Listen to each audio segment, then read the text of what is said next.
In a small, dust-covered village on the edge of a forgotten coastline, a 10-year-old boy named Kian sat alone under a cracked mango tree, staring at a torn photograph of a football stadium. His family barely had enough to eat, but Kian had one obsession that refused to die. He wanted to become his country's greatest footballer. But what happens to a boy like this, born with nothing but hunger and a dream? That's the story we're about to unfold today. The village Kian lived in had no real football field, no coaches, and no money for equipment.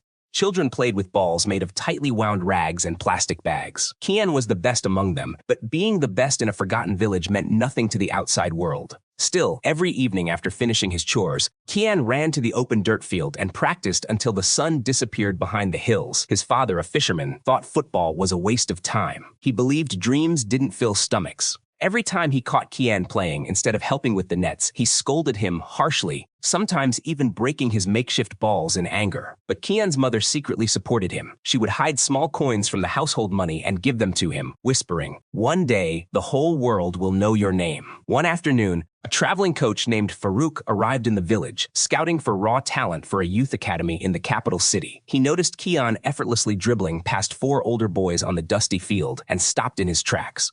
He had seen thousands of children play, but something about Kian's instinct was different. Natural, fearless, precise. Farouk approached Kian's father and offered him a spot in the academy, explaining that talented boys sometimes received scholarships that covered food, training, and education. But Kian's father refused instantly. He didn't trust strangers, and he didn't believe in dreams built on football. Kian was heartbroken, but he refused to give up. That night, he begged his mother for help, and she made a decision that would change everything. She sold her only pair of gold earrings, her wedding gift, to fund his journey. Early the next morning, before her husband woke up, she packed a small bag for Kian and walked him to the edge of the village where Farouk was waiting. She held his face in her hands and said, "Don't come back until you've made us proud." With tears in his eyes, Kian left his village for the very first time in his life. The academy in the city was nothing like Kian imagined. It was strict, competitive, and filled with boys from wealthier families who had already been training for years. Kian, in his torn clothes and worn-out slippers, was mocked from the very first day. But when it was time to play, all the laughter stopped. Kian's raw speed and control silenced the entire field. Still, talent alone wasn't enough to survive in that environment. A boy named Devraj, the academy's reigning star player, saw Kian as a threat.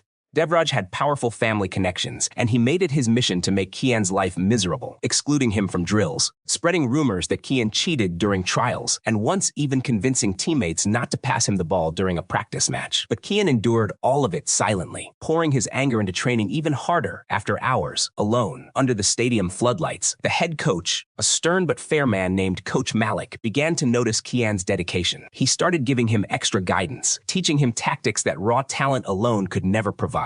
Slowly, Kian's game evolved from instinctive to intelligent, but this only deepened Devraj's jealousy. Then came the incident that nearly ended Kian's journey.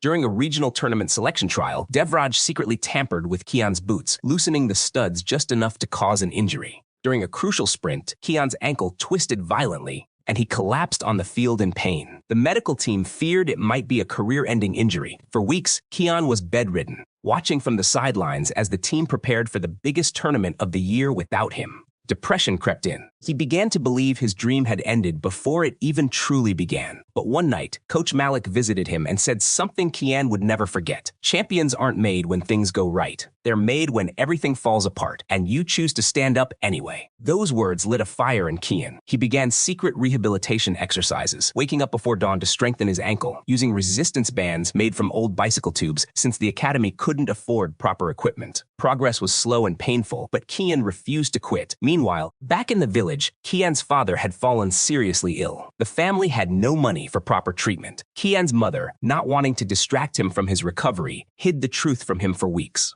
But when Kian finally learned the truth through a letter from his younger sister, his whole world shattered. He was thousands of miles away, unable to help the one man who had never believed in him, yet was now fighting for his life. Torn between his dream and his family, Kian almost left the academy to return home. But his mother sent a message through Farouk. Your father's illness is not your battle to fight with money you don't have. Your battle is on that field. Make him proud before it's too late. Devastated but determined, Kian stayed, channeling his grief into brutal discipline training. 3 months later, fully recovered, Kian returned to the training pitch with a different fire in his eyes. Devraj, threatened once again, tried a new tactic, spreading a rumor to Coach Malik, that Kian had been secretly playing unauthorized matches for money, a serious violation that could get him expelled from the academy. For a tense week, Kian's future hung in the balance as the academy board investigated the false claim. It was Coach Malik who eventually uncovered the truth. Reviewing security footage from the training ground, he found clear evidence that Devraj had bribed a junior staff member to fabricate documents against Kian. Devraj was suspended immediately, and for the first time the other players began to see Kian not as an outsider, but as someone who had endured real injustice with quiet strength. With the National Youth Championship approaching, Coach Malik named Kian as team captain, a decision that shocked the entire academy. Some resented it, but most respected it. The tournament would be broadcast nationally, giving Kian a chance to prove himself not just to the academy, but to his entire country. Back in the village, Kian's father, still weak but alive, insisted on being carried to a neighbor's house that had the only working television for miles. Kian didn't know it, but for the first time in his life, his father was about to watch him play. The championship final was brutal. The opposing team was faster, more experienced, and had never lost a match that season. Midway through the second half, Kian's team was down by 1 goal, and exhaustion was setting in. Devraj, watching from the stands after his suspension, almost hoped Kian would fail, proof that he was never good enough. But something shifted in Kian. He remembered his mother's earrings, his father's illness, the sleepless nights of rehabilitation, and Coach Malik's words about champions rising from collapse. With minutes left on the clock, Kian received the ball near midfield.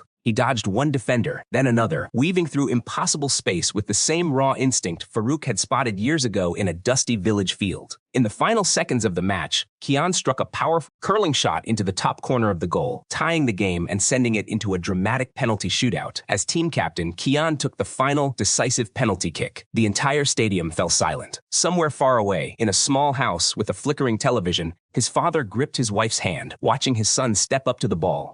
Kian closed his eyes for a brief moment, then struck the ball with everything he had. The goal was clean. The crowd erupted. Kian's team had won the National Youth Championship. But the true victory wasn't the trophy raised above his head. It was the phone call he received that night from his father, his voice trembling with pride for the first time in Kian's life, saying words he never thought he'd hear. "I was wrong about you. I'm proud of you, son." Years later, Kian would go on to represent his country on the international stage, becoming one of the most celebrated players of his generation. But he never forgot the dusty field, the torn photograph, his mother's sacrificed earrings, or the coach who taught him that true strength is born not from talent, but from refusing to break when everything falls apart. And that is how a boy with nothing but a dream rose from the ashes of poverty and betrayal to become a symbol of hope for an entire nation.